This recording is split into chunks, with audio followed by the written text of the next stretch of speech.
Question number 15 now deals with proportional sides. So sides that are proportional. Remember, those are the two main factors for similar figures. The sides are proportional, the angles are congruent. So here we're dealing with proportional sides. Ella Haywood, Megan White. So I need to identify what is the scale factor. Ella Haywood. And I'm going to write an equivalent ratio of two sides that correspond. So here they tell me that the two triangles are similar. Now, if I'm finding this missing piece here, this question mark, I'm just going to call this X. That side is side QR. QR corresponds to BC. So X corresponds to 24. Those are the two sides that correspond. And they have an equivalent ratio to two other sides that would correspond, such as PR and AC. So that would equal 5/20. You could also use the other sides. You don't have to. You just have to identify two pairs of sides that are equal. And you're going to write them as a ratio and set them equal to each other. You cross multiply and solve. 20 times x is 20x. 24 times 5 is 120. Divide both sides by 20. And x equals 6. One thing to remember is that with these questions, remember there are many different ways to solve these problems. Because I could simply ask myself, how much smaller is this side compared to this side? And maybe I say, okay, look, if I take 8, what do I got to do to 8 to get to 2? Divide it by 4. What do I do then to 24? Divide it by 4, and I get 6. So you don't have to write an equation. You can logically think your way through this problem, but mathematically, this is how we would do it. So again, whichever way works best for you, that's the way that you want to do it. If you want to do it mathematically, write yourself an equation, or simply just understand how much bigger or smaller is one side compared to the other, and then you can kind of think your way through that particular problem. Does anybody have any questions on that one? Some of these questions, as you're going to see, they do start to twist your mind a little because there is a little bit of extra thinking when it comes to dealing with these proportional sides. Should we divide like 25 120?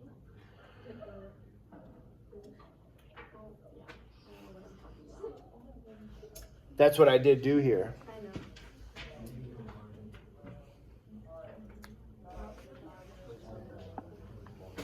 All right, number 16. Number 16 deals with angles. Remember, the angles of similar triangles are congruent. So in this example, you just have to figure out how would this shape look if I were to draw it in the same exact way. So for example, like this shape, in order to make this shape look like this one, I would just kind of have to rotate it a little bit. If I rotate it a little bit, I can see that L and G would be congruent. So similar triangles have congruent angles. So angle L is equal to angle G. So if L is 105, G is 105 because they're going to be congruent. Same thing, if K is 50, then E is 50 because those are equal. And then you're going to have this angle at the top that's going to be equal to this angle here. So if you know that one is 105 and the other one is 50, to find that missing angle, it's just 180 minus those two angles that we have. So 180 minus 105 minus 50 tells me that that last missing angle is 25 degrees. Does anybody have questions on that one? So similar figures have angles that are congruent.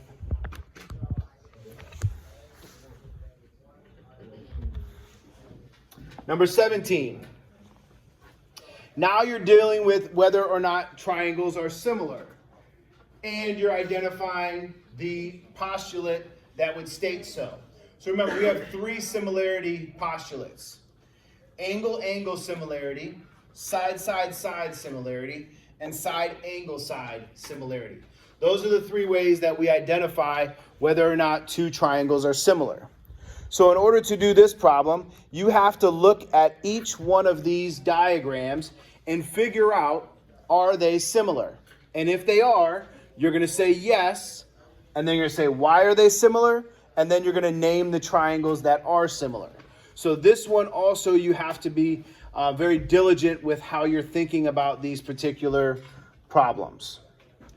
So for this first example, notice they only give me information about sides.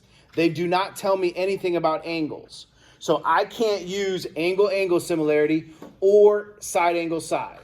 I only have sides, so the only way I would be able to prove that these are similar is by side-side-side. And I would have to do so by proving that all of the sides are proportional. So I need to figure out which sides match. Well, for this example, the longest two sides would have to match if they're similar. So 6 would have to match to 12. So 6 over 12 would have to equal the middle one, which is 5, over the middle one. Whoops, it's not 6 over 12, it's 6 over 15. The longest side is 15. The second longest side would be 5. And the second longest side here would be 12. And then the shortest side is 4. And the shortest side is 10. So if these ratios are all the same, then yes, these shapes are similar. If those ratios are not the same, then no, they're not. So I would have 6 over 15. Both of them are divisible by 3. So 6 divided by 3 is 2. 15 divided by 3 is 5. 5 and 12, those cannot break down. Neither one of those can break down. So that is set. And 4 over 10 does simplify to 2 over 5. But as you can see, those three are not all equal. So for this particular example, they would not necessarily be simple or similar. Everybody see how you work through that?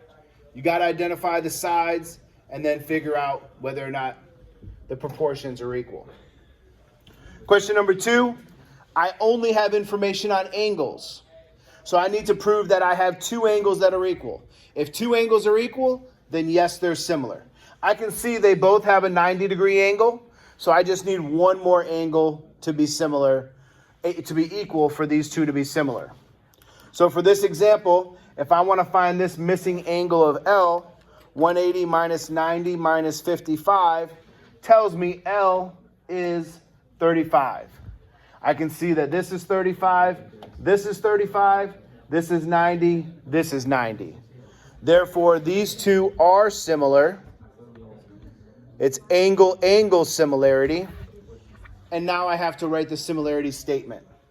So you have to visualize how would this object look by rotating this shape around. J would correspond to H. K is the 90-degree angle. That would correspond to I. And L would correspond to G.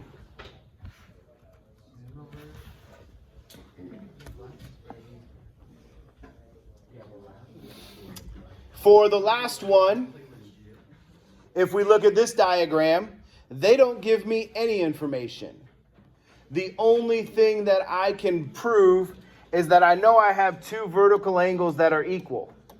But that's all that I know. I don't know anything about sides. I don't know anything about any other angles. So I do not have enough information. So this is just going to be simply not enough information. So they are not necessarily similar.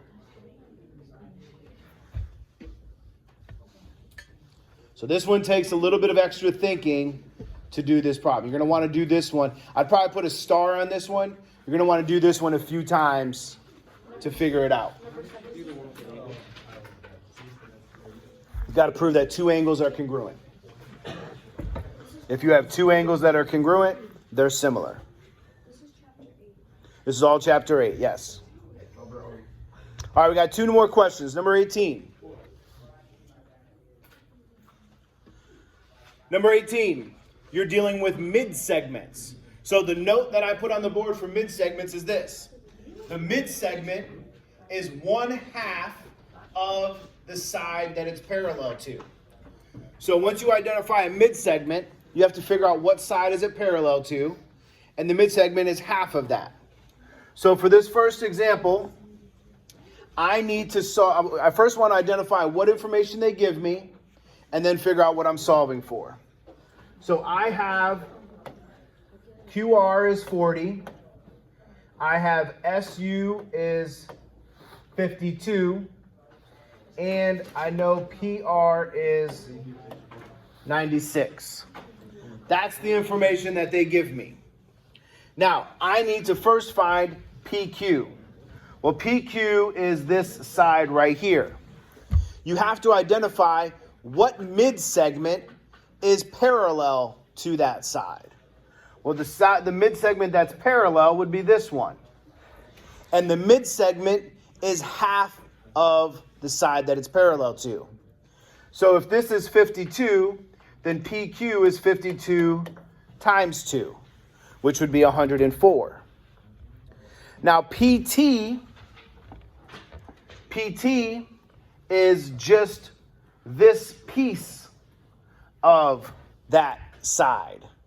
So if this entire thing is 104, remember each of these segments are equal parts, which means that this is 52 and this is 52. So PT is 52. And then the last one I'm solving for is TU. TU is this mid-segment. The side that it is parallel to is this side, PR. So if PR is 96, the mid-segment is half of that. So 96 divided by 2 would give me 48 as that particular mid-segment. Does anybody have any questions on mid-segment? Mid-segment is half of the length of the side it's parallel to. All right, last one for today. Question number 19. This is that tricky question. You're dealing with proportional sides. So when you set this one up, remember, you identify a side and a base, a side and a base, and you're going to write it as a proportional ratio, and you're going to solve for the missing piece. I'm going to do this one first because this one's a little bit easier. So when you do this, visualize this turned properly. So Y is the left side, 4 is the base. So Y over 4 would equal the right side over its base, 9 over 6. So Y over 4 would equal 9 over 6. Now you cross multiply and solve. This is 6Y. 9 times 4 is 36. Divide both sides by 6, and Y is 6.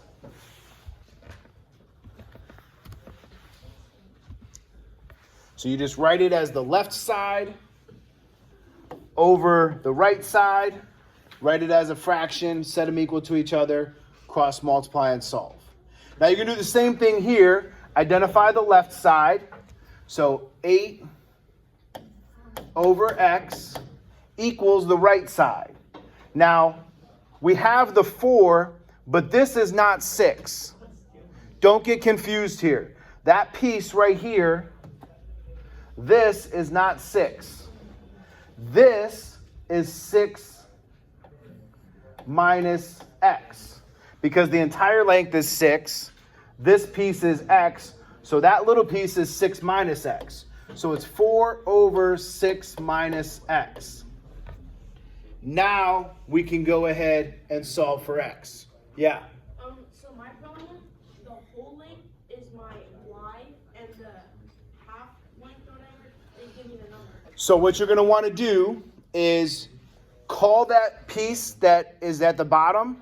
You're going to call it whatever letter you want. Call it A, and then you're going to write the ratio. Once you find what A is, you add that to the other piece, and that will tell you what that entire length is. Does that make sense? So here I'm going to cross multiply. I got 4 times x, that's 4x. Now when I cross multiply here, you got to be very careful, because this is 8 times 6 minus x. And I have to distribute that out. 8 times 6 is 48. 8 times negative x is negative 8x. Now I got to add 8x to both sides. That gives me 12x equals 48. Divide by 12, and x equals 4. So my x is 4, and my y is 6. So that is the next 9 questions of your final exam. Yeah. I'm confused because I had, why was I saying that? Shh. X is the whole length, and then 2 is like the little length for the bottom triangle. But when I did it, it was like, So your x is right here. yeah. And then I had 2 as the lower triangle for X. Well, like, I'll come check it out.